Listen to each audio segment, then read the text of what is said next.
right, everybody, welcome to the Hot Pursuit podcast. We're going to talk about retargeting and really all sorts of other things with Tylor Jones, a demand generation expert specializing in B2B with almost a decade of experience. Is that right, Tylor? Yeah, man. Thanks, Roy. So, yeah, I've been in B2B software marketing for 7 or 8 years now. So, the closer end to a decade. And, it's really neat. This is a really fun topic talking about retargeting because, to give some background, I've had the chance over the years to work with about 20 different organizations, anywhere, always venture funded, but anywhere from Series B up to Series F, if you can believe it, like sell out already, right? And then I've even been on full-time IPOs twice. So what's neat about that is I've gotten the opportunity to really see how the big players kind of get it wrong and see how the little players get it right and kind of blend that experience in together and hopefully be able to give some really neat insight to some folks that I otherwise wouldn't be able to talk to. So thanks for having me on, man. Yeah, so that's really interesting to think about the fact that you have such varied experience, because the idea of retargeting, I think some people, I don't know, I think there's a lot of different ideas about when you should, when you shouldn't. Does it make sense, for early stage or pre-seed stage startups? Is it, how much budget should you allocate toward it? Would you say that in your experience, there are any kinds of fundamentals that are broadly applicable, or are there anything, just any kind of tips you'd say you have for the different stages of growth? Yeah, that's a good question. So, I've had a lot of people come to me and ask, hey, man, I've got a pretty low budget, right? We're a new company. How should I get started? And for me, at least retargeting, and, most people you talk to will say you can get retargeting going fairly quickly. With a small audience, of course, it costs a little bit more money, but it's never as much as like a cold layer, right? So if you think about like, okay, we're going to go to Facebook and use their native audiences, or go to LinkedIn especially and use their native audiences, I think that retargeting is always a good place to start. And, we'll probably get into this later, but there's different types of retargeting. So in general, people will tell you, let's go with LinkedIn, for example, don't run a campaign with an audience less than 50,000 people, right? But let's say you're a brand new startup and you've got a retargeting pool of like 10,000 people that have been to your website. My recommendation is still to go ahead and attack those folks, right? Like at the end of the day, in the context of retargeting for small companies, you have to start where you're at. And then when we get into these larger companies, we start to slice and dice retargeting in different ways, right? And that's only because we've got the budget to do it. You talk about moving away from just like website visitors and people who are clicking on your advertisements to retargeting, full accounts or an open pipeline and things like that. So I think there's a place for retargeting in every company, no matter what stage you're at, and damn near no matter what budget threshold you're at, right? Everything changes for everyone, but I kind of stick to that stance. And what about when it comes to the actual networks? Do you think there are any guidelines as far as, I mean, I know display, especially on, like GETIDA, Google Display Network, something like that, seems to be probably the cheapest way to go. Do you think there's any guidance for people when it comes to thinking about which way to go? I feel like at this point we're kind of focusing in on the small people who are just getting started, and then we can kind of expand.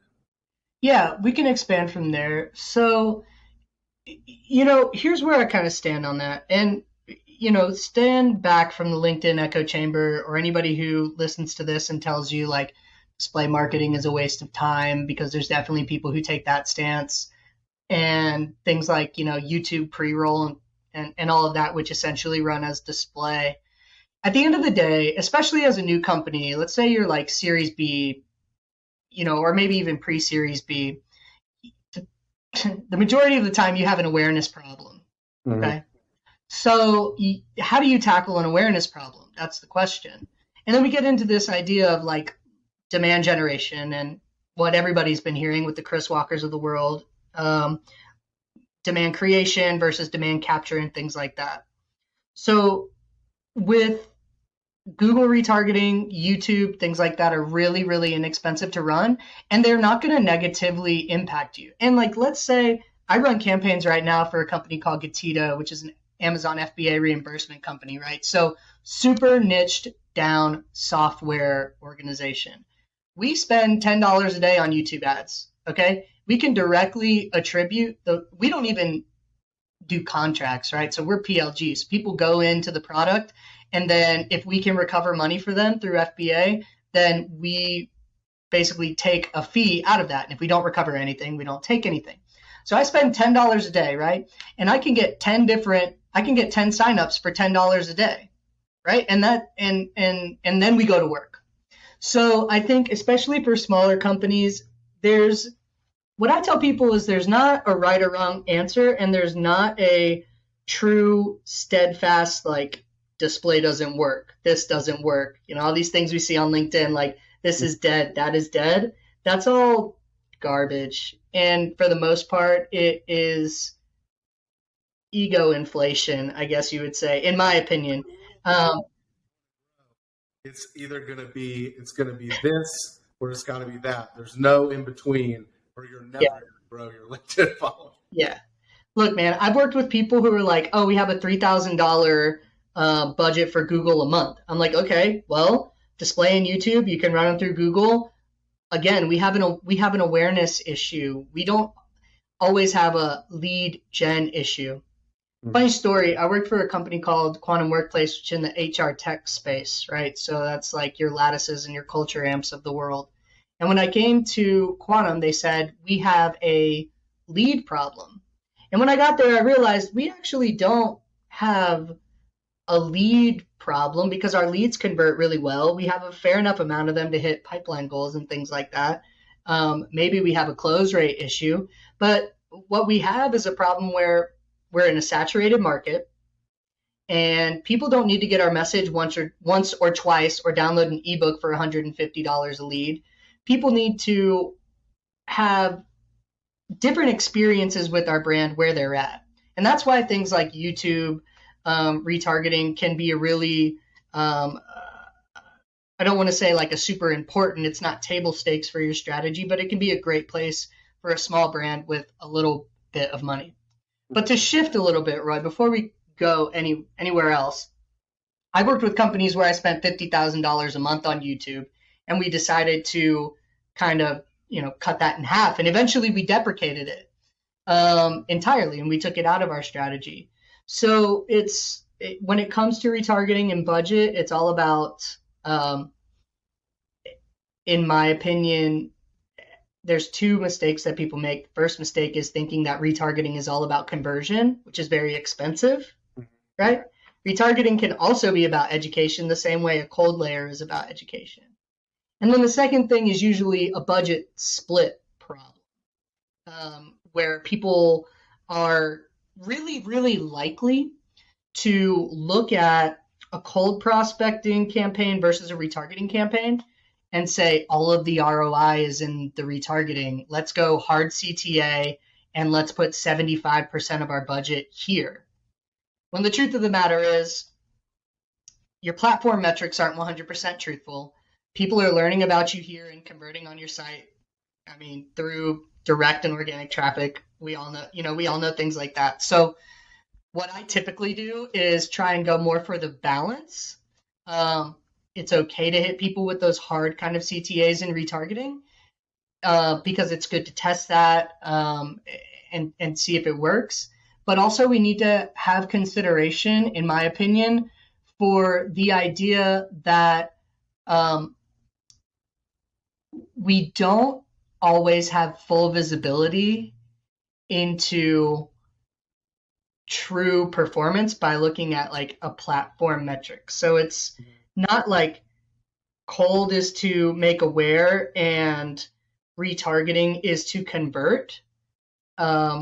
In no matter what scenario I've seen, Series B to Series F and beyond, that's not always the way to look at it. The way that I look at it is actually steps in the journey, not necessarily awareness conversion, but maybe awareness and then in retargeting trust building layers and things of that nature.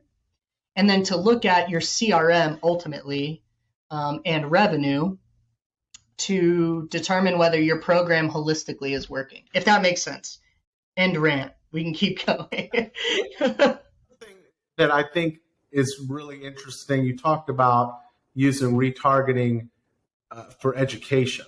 And a lot of, I think just broadly speaking, people seem to think of retargeting as like, let's get out there. Somebody's come to our website. Maybe if it's e-commerce, they put something in their cart and they left.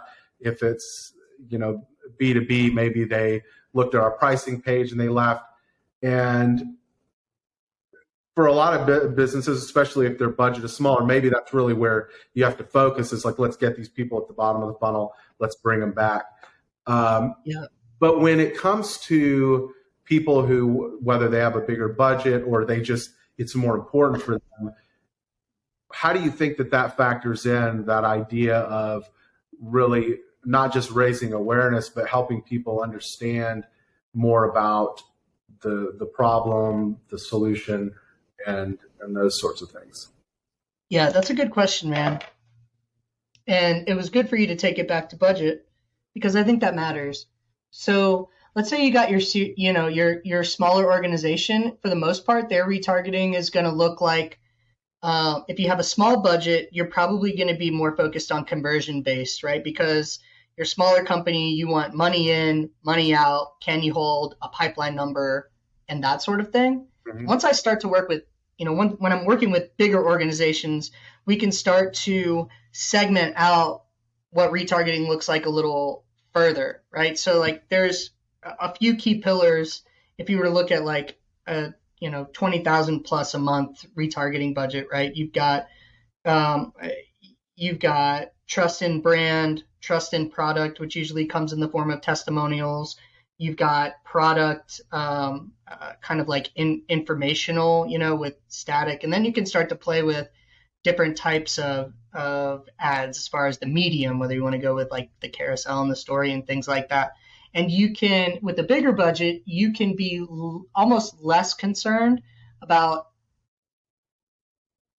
direct ROI, I guess I would say. But to kind of get back to the question that you were asking, in my opinion, when I talk about retargeting not necessarily always being about conversion, it's this. There are different types of retargeting audiences, right? So let's say we've got people let's just go LinkedIn, for example. So you've got people who have clicked on your ads, right? So they've learned a little bit about your product in the awareness phase, and they've shown some type of interest in the form of engagement. They've been to your site, they've been to a pricing page versus going to your site on a blog page. Maybe you want to retarget both of them. But am I going to treat that audience the exact same way? No, right? Like if somebody's been to my pricing page, maybe I do want to talk to them more about ROI versus somebody who's been to more of like an awareness type page or like learned about the product on a product page. I want to tell them more about the story or what's going, like, let me unpack this product for you by giving you like differentiators about our product versus other things that are in the market. And then again, not necessarily expecting a return directly, like, hey, you went to our product page, I served you a product ad, book a demo. Like, okay, all right. Let's like take one step back and say, hey, you went to our product page, I showed you a product ad, let me, unpack this a little bit more for you on this landing page. And if you want, like, you can book a demo on the top right corner, and I think it's the difference when we talk about demand generation is like the difference between having really great interactions with the person that makes them want to come to you to have a conversation versus pinning people down into a direct response situation, which we know typically results in pretty bad conversion rates on the sales side. Right. Well, and people just greatly underestimate the value of display, social, whatever, when you reduce it just down to like, did somebody convert or not? Yeah. I used to work with a company that had the ability to do, holdout audiences, and basically they could retarget and know who they were retargeting without really knowing who they were, but they could see whether somebody saw a display ad or not. And actually, most of the split testing people do in marketing, especially in kind of like those growth hacky types of things, it's very, very flawed. But I mean, we're talking like these were very strictly managed experiments with holdout audiences, doing control groups, sending out PSAs instead of ads in some cases to really be able to see. And so their clients were able to see a lift in conversions, in new business, whatever they were looking for, even when people didn't click and do it through the ad or do it through a piece of direct mail. And there's all kinds of studies about that too. I don't know if you ever heard of Robert Cialdini, but he's anybody who's in sales is probably a big fan of him. He's all talking about persuasion and everything. But he talks about people who see display ads, even when they don't remember seeing them, they then have a more favorable opinion of the brand or the message. So doing the kinds of things that you're talking about and getting those messages out there, or I think a great use case is if you're a category creator, I used to work with a company called Test Gorilla, who's, huge. Now, at that point, they had only raised $1 million, but on the way to raising $10 million, it was like, we need to be, it was kind of the animals idea. We need to have an enemy, what's the status quo we're fighting? And it was this idea of the CV. And if you're creating a category like that, it's really important to get out there and say like, well, the CV is dead or something like that. And really the display advertising can give right. Or display could be social, it could be anything. Do you feel like when you were talking about with bigger companies, you're able to really slice and dice things?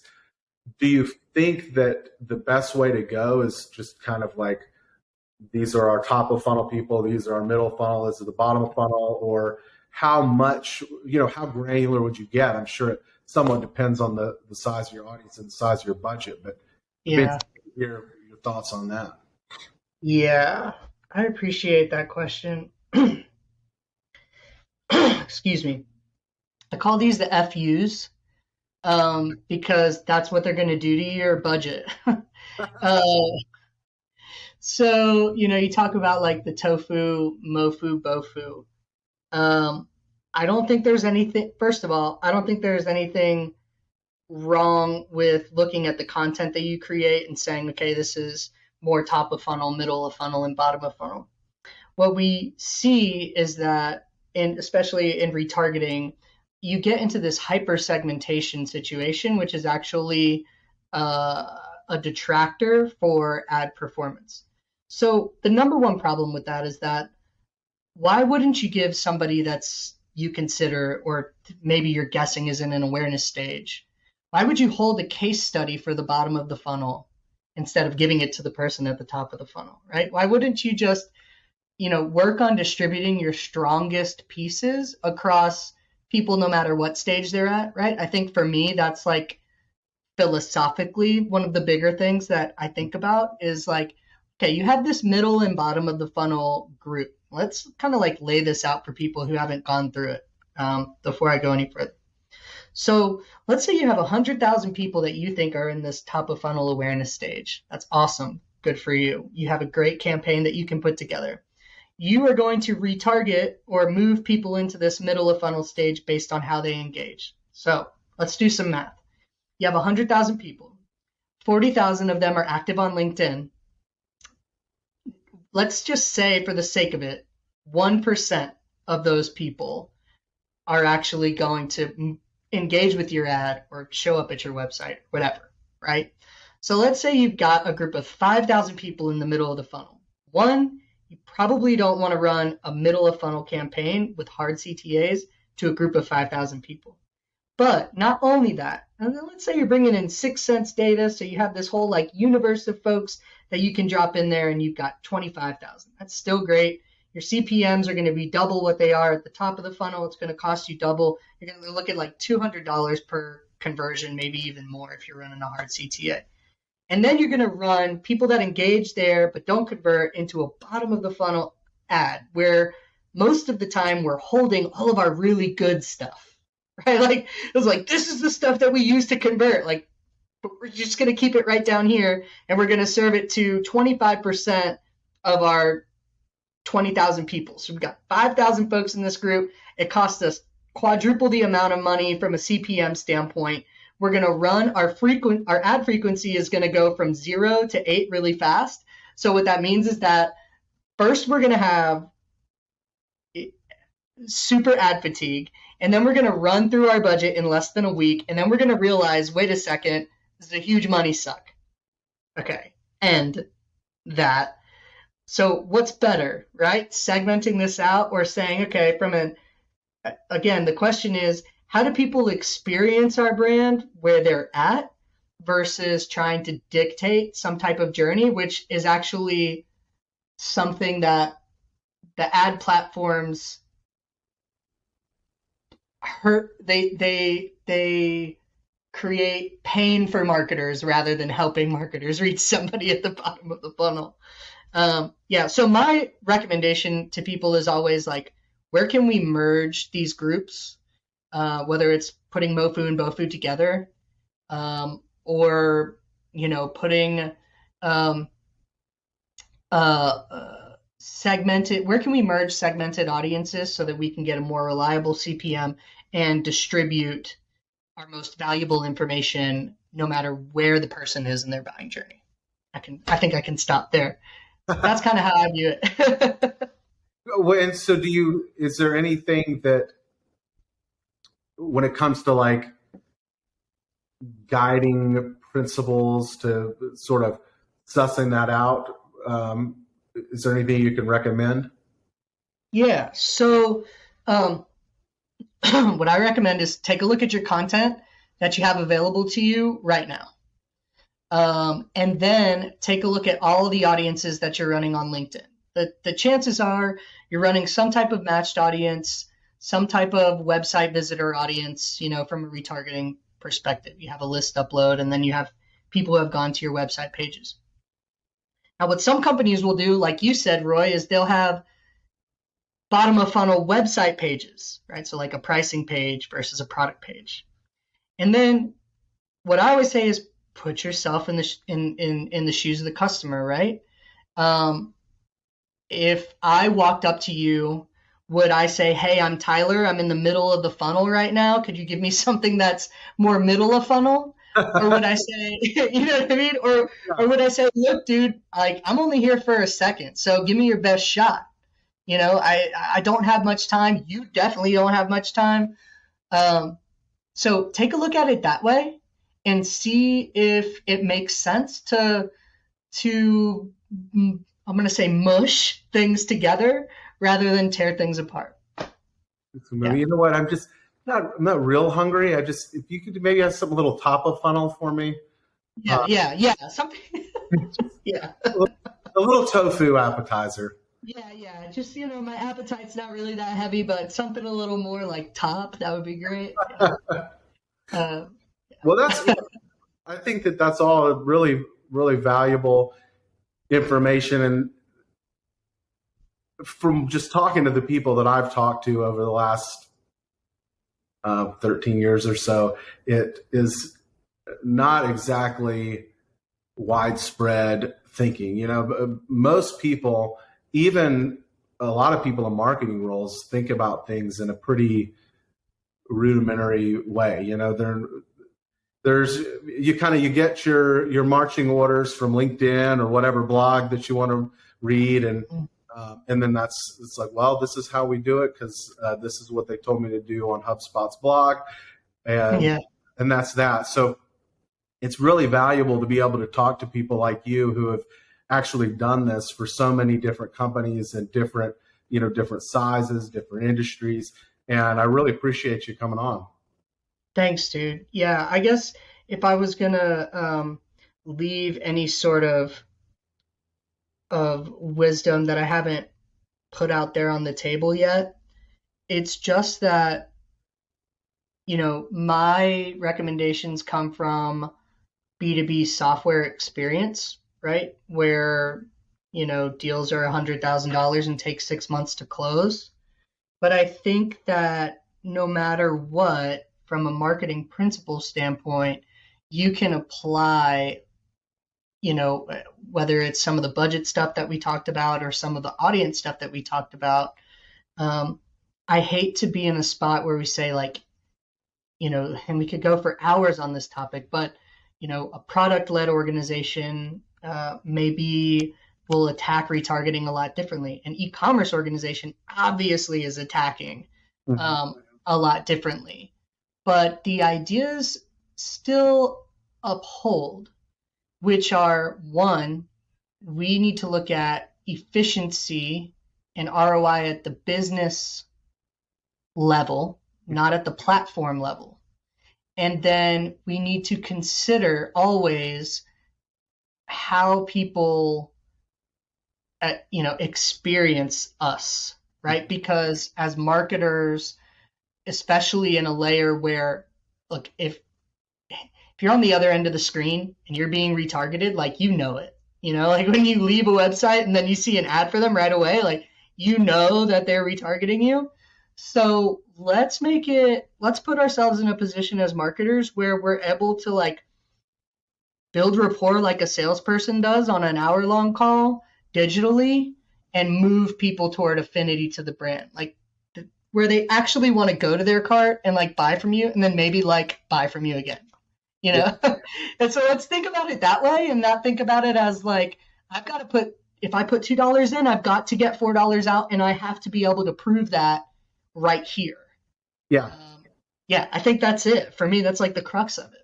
Well, and so one interesting thing when it comes to like B2B, SaaS versus e-commerce versus whatever, I read an interesting study. I wish I could remember what it was called or enough to even really give any kind of a good summary, but I'll just say that. So the whole point of it was that they did this study and they had people from other like walks of life. Like they had surfers look at rollerblading equipment and try to suggest safety features. And then they had rollerbladers look at construction stuff and try to suggest other features. Yeah. And believe it or not, they actually found that people from other areas are sometimes more insightful because they have these other ideas, this other information, and they don't have the same biases. They're not kind of like locked into one way of thinking. So in my mind, there's a huge value in following people who are not exactly in my industry. And to that end, where can people follow you if they'd like to get more insights, whether they're in B2B SaaS or something else, and they just want to get that insight and see how it might apply to their work? Hell yeah. Thanks. So my name is Tylor Jones with an O. So Tylor Jones. I'm pretty heavy on LinkedIn. So the best place if you want to talk marketing is to do that on LinkedIn. If you want to see pictures and stuff of like two little kids under 5 running around causing me a bunch of like emotional trauma, you can find me on like Instagram and all that. That would be super cool. But I talk business on LinkedIn and I'm super active there. So I'm open to any kind of connection. And I try and have a pretty wide look at things. Like I said, with GETIDA right now, we do like Amazon FBA reimbursement. So it's a lot of like direct response PLG mixed with folks who are doing e-com. So right now, I feel like I'm getting a really wide sort of net of experience that I'm just starting to talk about. So yeah, follow me there. And thanks, Roy, for asking that. That's cool. Yeah, well, I think I feel like your feed on LinkedIn is really valuable, and it's very. I mean, to me, it seems like it's very broad, while at the same time getting deep into some ideas that'll be beneficial for people. I do have one question. Yeah, so it's Tylor with an O. What does the O stand for? Stands for, oh my God, what am I doing here? That should be like you should have that should be like your tagline. It's Tylor. Awesome. Yeah, most people assume that my name is Taylor and I somehow misspelled it, like I forgot the A or something like that. This is really embarrassing, man. But on your resume, Tylor. I'm sure it's Taylor. I was looking at your profile, and it's. I mean, God, you just messed this up everywhere. The attention to detail is appalling. Yeah, it happens all the time. I'm the worst at spelling my name. So Tylor with an O, and we'll put it in the show notes and everywhere too. But Cool. I would definitely recommend that people follow you and Thank you. get those insights.